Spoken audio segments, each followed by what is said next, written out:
Hi guys, it's Lou. I'm back to do a video. Today's video is to show off some of my favorite albums by Canadian artists. So this is not a top 10 or anything like that. It's just some albums that I picked out that are particular favorites of mine.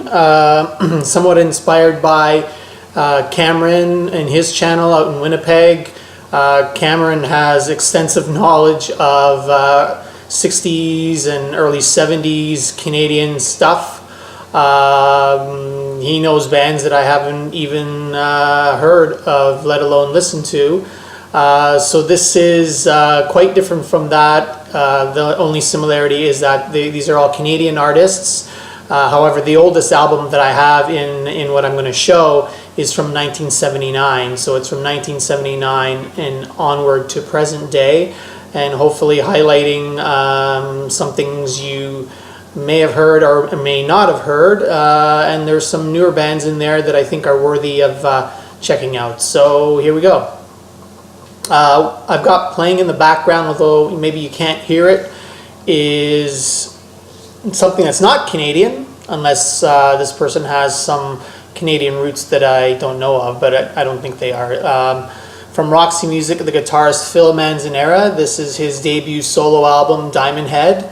And I'm showing this and playing it because of Lisa's latest video where she showed the 801 Live album, which is something that I definitely have to get, and I saw some reviews online of this of the 801 Live album, and I think this album has a few songs that are on that live album and is definitely from the same time period. So this album, I believe, is from 1976 or 75.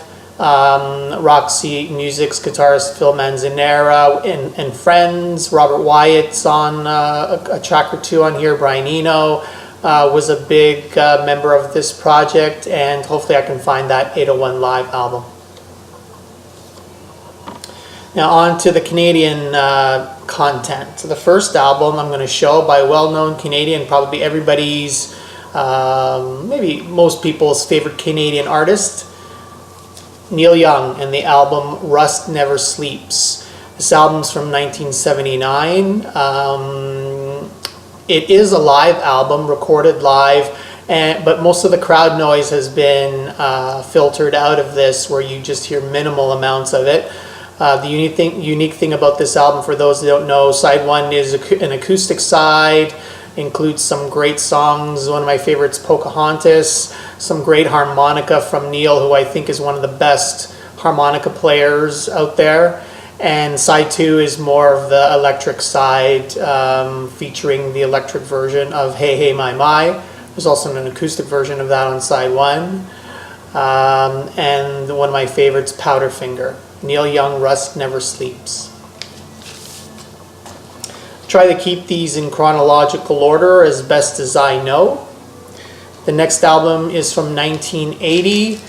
Not sure how well this band is known outside of Canada. Martha and the Muffins, later on were also referred to as M+M, had a fairly big hit later on in the 80s, a song called Black Stations, White Stations. This album is their debut album, Metro Music, and includes the well-known song Echo Beach. This is a great new wave album with some excellent keyboards, wonderful bass lines, some great use of sax. Excellent album. Sometimes when I listen to this album I think of Roxy Music a little bit, but some great new wave here from the early 80s. Martha and the Muffins, Metro Music. So that was 1980. 1981, an utter classic, Rush, Moving Pictures. Side one on this is just a classic side. Tom Sawyer, Red Barchetta, YYZ, not Z in Canada, it's pronounced Z. YYZ, and Limelight. Wow, the whole album is fantastic, but that side one is just killer. Moving Pictures. When I first got into music or started listening to music with my friends back around 1980, this is one of the first bands and albums that I got into. Rush, AC/DC, Van Halen, those sort of bands. And this is, for those of you that don't know or don't have this album, it's a Rush essential. From 1982, we have the Payolas, No Stranger to Danger. This is an album, two main members, this is their second album. The two main members are Paul Hyde and Bob Rock. Bob Rock's name because he's done a lot of producing for other bands, Metallica, The Cult, I believe. This was also sort of new wave-ish, had those echoey kind of guitars that were, I think a lot of bands were trying to emulate some of the early Police material. Eyes of a Stranger is the well-known song from this album, but it has many other, there's some punk roots that show through in some of their material as a worthwhile pickup if you can pick it up. You can usually pick this up for less than $10 for sure. On to 1987, Toronto band, sort of an indie alternative band that was played on CFNY or The Edge at the time, Chalk Circle. This is their first full-length album. This is called Mending Wall. They first had an EP called The Great Lake and had a few hits off of the EP. This is their first full-length, includes the single This Morning that was played on Much Music and some radio stations at the time. I've seen this band live a couple of times. Some good indie sounds on this one.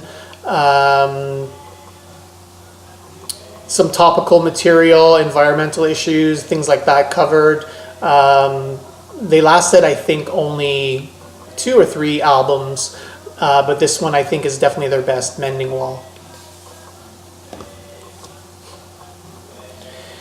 An oldie but a goodie, and I'm showing an album from what I'm going to call his middle period, Leonard Cohen, I'm Your Man. My favorite, Leonard Cohen has a lot of great albums, as most of you know.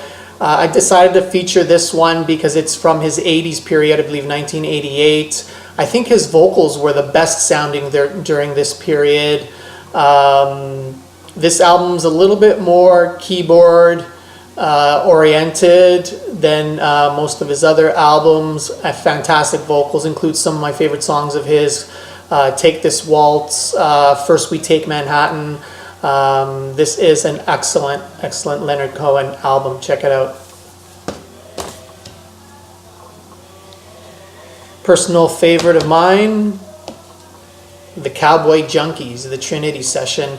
This is a band from Toronto, sort of alt country, bluesy kind of band. This is their second album. Recorded live in Trinity Church using one microphone, some very haunting, very spooky kind of material on this, very hushed vocals, brushed drums, fantastic haunting harmonica and guitars.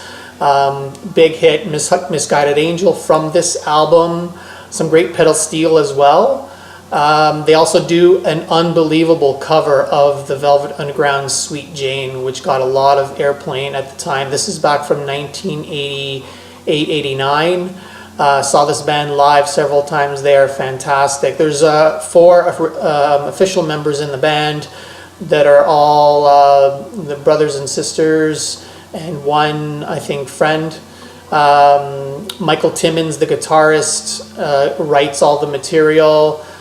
Even writes the songs for Sister Margot to sing from a female angle, I suppose. This is a fantastic album. For those of you, again, in alt country and a little bit of blues, should definitely check out. Yeah, fantastic. Now some more somewhat current releases in the 2000s. A great Canadian band, if you haven't checked out already, Black Mountain from Vancouver. This band's been described as having influences or sounding a little bit like Black Sabbath at times. The vocalist, there's male-female vocals, Stephen McBean and Amber Weber. The female vocals sounding have been compared to Grace Slick of Jefferson Airplane. This is their first album, self-titled. This is the anniversary edition, which includes 2 discs. The second disc is some unreleased tracks, mixes, demos, that sort of thing. They're up to 4 albums right now. Their last album just being released in 2016 called 4. And if you haven't checked out already, please check them out on the KEXP sessions. There's 2 of them. The one from 2016, which features material just from the 4 album, is unbelievable. Some great, just all the members of the band firing on all cylinders, some unreal keyboards and guitar.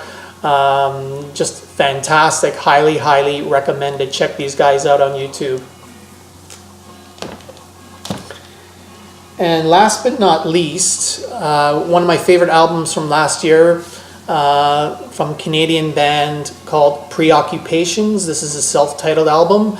This is sort of in a post-punk vein, sounding a little bit like Joy Division, a nice moody guitar and keyboards mix.